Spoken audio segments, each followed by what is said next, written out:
आपने अभी तक मुझे नाश्ता ही नहीं दिया। मुझे तो बहुत ज़ोरों की भूख लग रही है, कुछ खाने को दे दो ना। हाँ चिंकी, मुझे ज़रा एक कपड़े सुखाने थे ना, इस वजह से देरी हो गई। तू बस मुझे 5 मिनट दे दे, अभी फटाफट तेरे लिए कुछ ले आऊँगी। पर हाँ, मुझे तो ध्यान ही नहीं आ रहा रसोई घर में कुछ रखा भी होगा कि नहीं। पर चल मैं देखती हूँ। हे भगवान, आज तो ये चिंकी मुझ पर बहुत बरसेगी।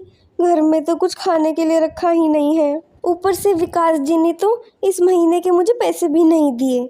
अच्छा हुआ अभी आप यहीं पर हो। सुनिए, मुझे इस महीने के पैसे तो दे दीजिए, घर में कोई सामान नहीं है, मुझे नाश्ता बनाना है। इस महीने तो कोई कमाई ही नहीं हो पाई भानु। गांव में किसी की चप्पल खराब हो तो वो मेरे पास आए, तभी तो कुछ पैसे घर में आते। ये साल तो पूरा खराब ही है हमारा। ऐसा करो, अभी के लिए तुम सामने वाले गंगू से कुछ सामान ले लो और उसी से नाश्ता का देख लो। नहीं नहीं, मेरे बस की नहीं है बार बार पड़ोसियों के सामने हाथ फैलाने की। हमारी कोई इज्जत नहीं है क्या?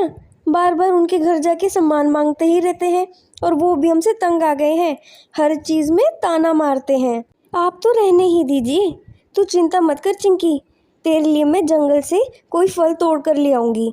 ये है भानु, जो अपने पति विकास और बेटी चिंकी के साथ रहती थी। विकास एक मोची था जो गांव में लोगों के जूते चप्पल ठीक करता था, लेकिन धीरे धीरे उसके ग्राहक कम होने लगे थे, जिस वजह से अब उसकी कमाई ना के बराबर ही हो गई।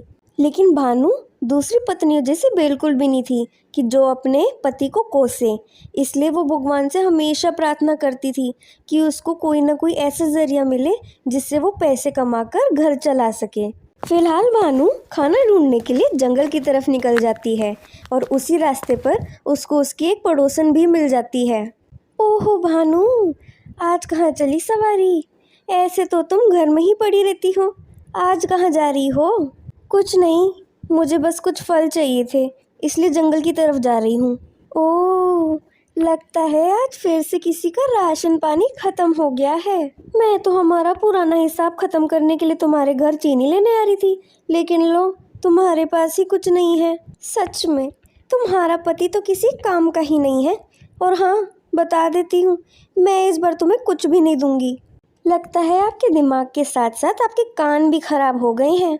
मैंने कहा ना, मैं जंगल की तरफ जा रही हूँ, इसलिए आप अपने आप को अहमियत देना बंद करिए और मेरे रास्ते से हट जाइए। ऐसे ही धीरे धीरे समय बीतता गया। बड़ी ही मुश्किल से भानु को एक आम का पेड़ मिला। उस पेड़ पर आम बहुत ही ऊंचाई पर थे, इसलिए बेचारी भानु सिर्फ 2 आम ही तोड़ पाई। 2 आम ही सही, कम से कम इससे चिंकी का पेट तो भर जाएगा। मैं तो ऐसे ही रह लूँगी, इन आम को चुन्नी में छुपा कर ले जाऊंगी। थोड़ी देर बाद भानु घर वापस जाने के लिए रास्ता ढूंढ रही थी, तभी उसकी नज़र एक चिड़िया पर पड़ी जो एकदम बेहोशी वाली हालत में नीचे लेटी हुई थी, और उसी जगह पर एक मगरमच्छ भी तैर रहा था। भानु ने सोचा, अगर मगरमच्छ की नज़र उस पक्षी पर पड़ गई तो इसके तो जान ही चली जाएगी। इसलिए भानु ने न इधर देखा न उधर, वो तो सीधा पक्षी के पास गई और उसे उठाकर वो अपने साथ कहीं दूसरी जगह पर ले गई। पक्षी को किसी तरह होश तो आ गया था, लेकिन वो बहुत ही ज़्यादा कमज़ोर थी। भानु ने सोचा, इसको ताकत तो देनी पड़ेगी, इसलिए उसके पास जो आम थे उसने वो आम उस पक्षी को खिला दिए। ये देखकर भानु संतुष्ट थी कि अब वो पक्षी को छोड़कर यहाँ से जा सकती है, लेकिन इससे पहले वो जाती, उस पक्षी के आसपास कोई जादुई सी चीज़ दिखने लगी, और देखते ही देखते वो पक्षी एक बड़ी ही सुंदर परी में बदल गई। हे भगवान, तुम भला कौन हो? यहाँ तो एक पक्षी थी, पर तुम तो इंसान जैसी दिखती हो, पर पूरी इंसान भी नहीं लगती। मैं इस जंगल की परी हूँ। अक्सर जानवरों से मिलने जुलने के लिए मैं उन्हीं का रूप धारण कर लेती हूँ, और तुमने मेरी जान बचाकर मुझ पर बहुत बड़ा उपकार करा है। सुबह से मैं काम ही कर रही थी, इतनी गर्मी में मैं बेहोश ही हो गई। अगर अब मैं ही नहीं बचती तो मेरे इस जंगल का ख्याल कौन रखता? तुमने मेरी जान बचाई, इसलिए मैं भी तुम्हें कोई उपहार देना चाहती हूँ। नहीं परी, मैंने आपकी मदद कोई उपहार के लिए नहीं की है, ये तो इंसानियत का ही काम है। जो इंसान जैसे कर्म करता है उस कर्म का फल तो उस इंसान को मिलना ही चाहिए। ये तो तुम मानती हो ना? तो चलो, तुम मेरे साथ चलो। थोड़ी देर बाद वो परी भानु को अपने साथ लेकर एक पेड़ के पास आ गई। हे सुंदर परी, आप भला मुझे इस पेड़ के सामने क्यों लाए हो? क्योंकि यही वो पेड़ है जो तुम्हें तुम्हारा उपहार देगा। तगड़म बगड़म तगड़म बू, हे जादुई पेड़ तू आजा अपने रूप। कुछ ही पल में उस पेड़ पर सोने के सेब आ गए थे। भानु, यही तुम्हारा उपहार है। तुम इसमें से जितने चाहो उतने सोने के सेब अपने साथ ले जाओ।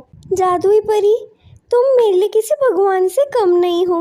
मैं हमेशा भगवान से कहती थी कि वो कोई ज़रिया मेरे लिए निकालें जिससे कि मैं पैसे कमा सकूं, और आपने मुझे वो ज़रिया दिखा दिया। इस उपहार के लिए मैं सच्चे दिल से आपको धन्यवाद कहती हूँ। पर हाँ जादुई परी, मैं ये सारे के सारे सोने के सेब नहीं लूँगी। मैं सिर्फ उतने ही लूँगी जिससे कि मैं अपना खुद का काम कर सकूँ। आज तुमने साबित कर दिया कि तुम सिर्फ दयालु ही नहीं, तुम ईमानदार और मेहनती भी हो। भानु, तुम जैसा चाहती हो वैसा ही होगा। ये मेरा आशीर्वाद है। जादुई परी भानु को एक टोकरी देती है और उसमें वो सोने के सेब छुपाकर उसको ले जाने के लिए कहती है। मेरी चिंकी कितनी खुश हो जाएगी। अब उसको कभी भी भूखा नहीं रहना पड़ेगा। मैं अपने परिवार के लिए बहुत मेहनत करूँगी। जादुई परी का खूब खूब आभार। घर पहुंचकर भानु ने सभी घर वालों को अपनी कहानी सुनाई। सभी लोग उस सोने के सेब की बात से बहुत खुश थे और सबसे पहले उन्होंने पेट भरकर शाही खाना खाया।